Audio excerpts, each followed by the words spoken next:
Hello दोस्तों, नमस्कार।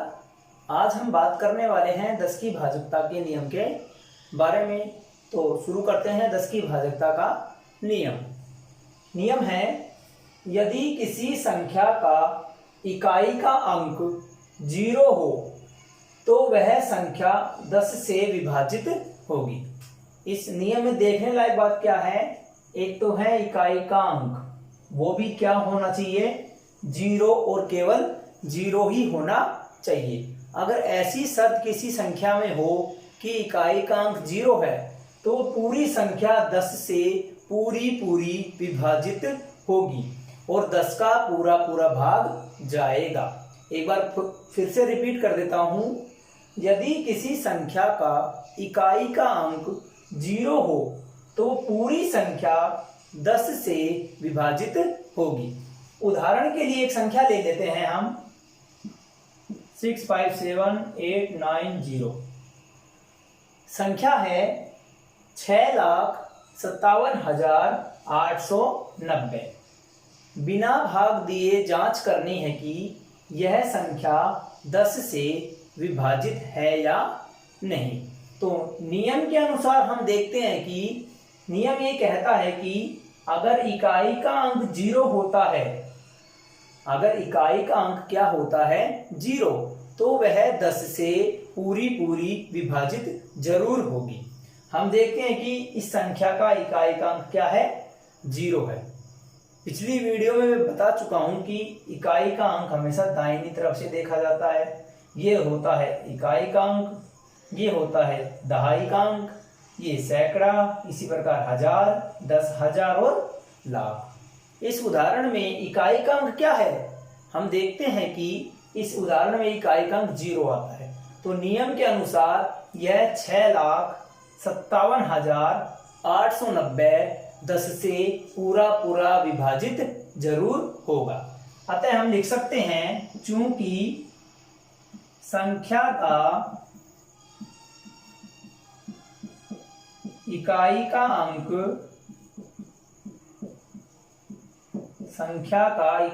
अंक 0 है, अतः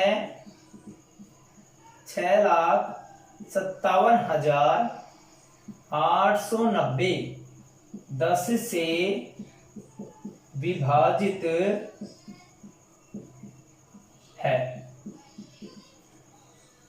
इसी प्रकार एक और उदाहरण हम ले लेते हैं। उदाहरण के रूप में है ये संख्या है 78,957। जांच करनी है कि 78,957 10 से पूरा विभाजित है या नहीं। तो नियम के अनुसार क्या होना चाहिए? संख्या का इकाई का अंक देखना है। नियम के अनुसार हमें सबसे पहले क्या करना है? इकाई का अंक देखना है। और इकाई का अंक क्या होना चाहिए? नियम के अनुसार 0 होना चाहिए। अब देखते हैं कि 78,957 का इकाई का अंक क्या है। देखने से हमें मालूम होता है कि इकाई का अंक कितना है? 7 है। हमें इकाई का अंक कितना मिला? 7। लेकिन 10 की भाजकता के नियम के अनुसार इकाई का अंक क्या होना चाहिए? 0 और केवल 0 होना चाहिए। लेकिन इस उदाहरण में हमें इकाई का अंक क्या मिला? 7 मिला। अतः हम कह सकते हैं, चूंकि इकाई का अंक 7 है, इसलिए संख्या 10 से विभाजित नहीं है। तो ये था 10 की भाजकता का नियम। इसमें हमें इकाई का अंक देखना है और वो भी क्या होना चाहिए? 0। अगर इकाई का अंक 0 है तो 10 का पूरा भाग जाएगा, अन्यथा 10 का भाग नहीं जाएगा और वो संख्या 10 से विभाजित नहीं होगी। अब इसी कड़ी में हम आखिरी भाजकता का नियम पढ़ेंगे, जो कि है 11 की भाजकता का नियम। हाँ, तो अब बात कर लेते हैं 11 की भाजकता के नियम के बारे में। एक बार नियम देख लेते हैं क्या है। थोड़ा कठिन नियम है, इसलिए अच्छी तरह इसको समझना। नियम है किसी संख्या के सम स्थान वाले अंकों के योग, किसी संख्या के सम स्थान वाले अंकों का योग व विषम स्थान वाले अंकों की योग का अंतर या तो 0 हो या फिर 11 से विभाजित हो तो पूरी संख्या 11 से विभाजित होगी। इसके लिए सबसे पहले हम एक उदाहरण ले लेते हैं, उदाहरण से अच्छी तरह से समझेंगे इसको। संख्या है ये, मान लो अपन ने एक संख्या ले ली ये। अब दोबारा से नियम हम अपन देखते हैं कि किसी संख्या के सम स्थान वाले अंकों का योग, कोई संख्या है उसमें क्या करना है कि स्थान देखना है।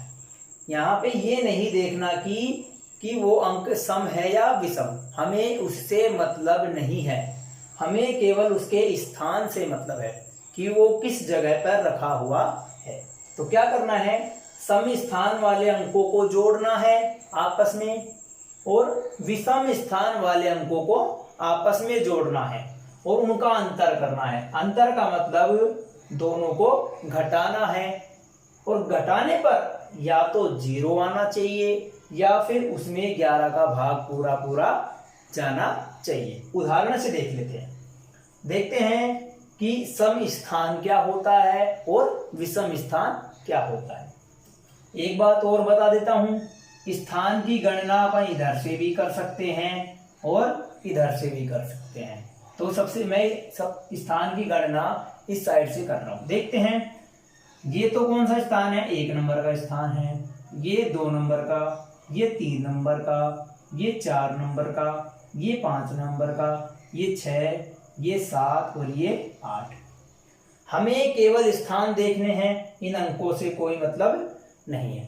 अब देखते हैं कि पहले स्थान है, ये एक स्थान है जो कि विषम स्थान है, ये सम स्थान है, ये विषम स्थान है, ये सम स्थान, ये विषम, ये सम, ये विषम और ये सम। तो सबसे पहले बात करेंगे विषम स्थान वाले अंकों की।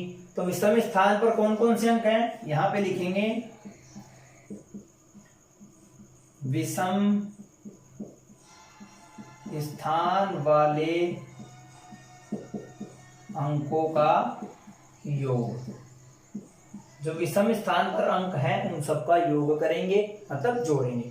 तो विषम स्थान पे एक तो 7 है, फिर विषम स्थान पे एक 8 है, फिर विषम स्थान पे 8 है, फिर विषम स्थान पे 0 है, फिर विषम, ये हो चुके, एक तो 7, एक 8, फिर 8, फिर 0। इन सभी अंकों को अपन को जोड़ना है।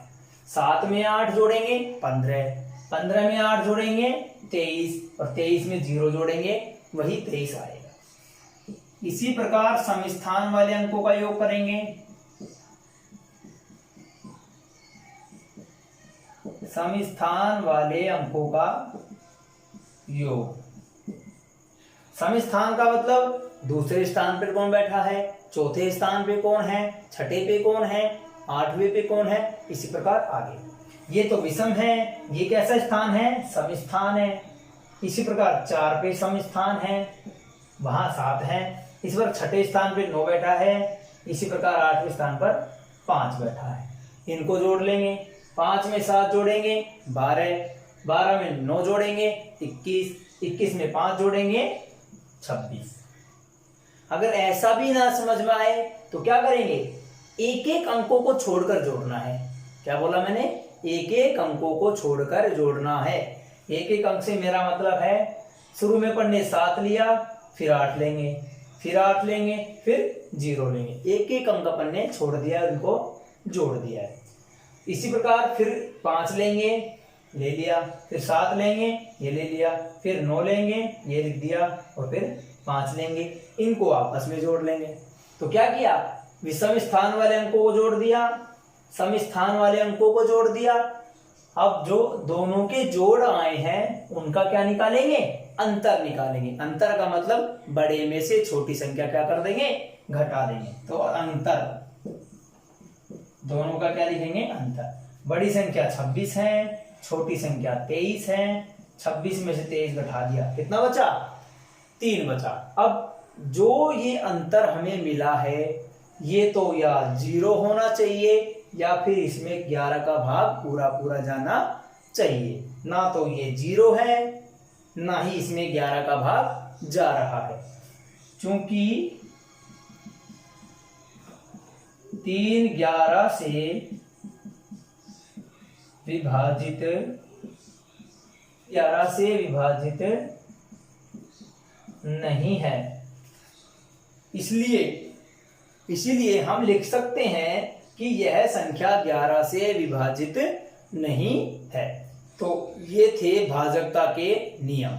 इसमें अपन ने एक तो 2 की भाजकता का नियम पढ़ा, फिर 3 की भाजकता का नियम पढ़ा, फिर 4 का, इस प्रकार 5, 6, 8, 9, 10, 11। और इन सभी वीडियो को आप मेरे YouTube चैनल पर एक साथ देख सकते हैं।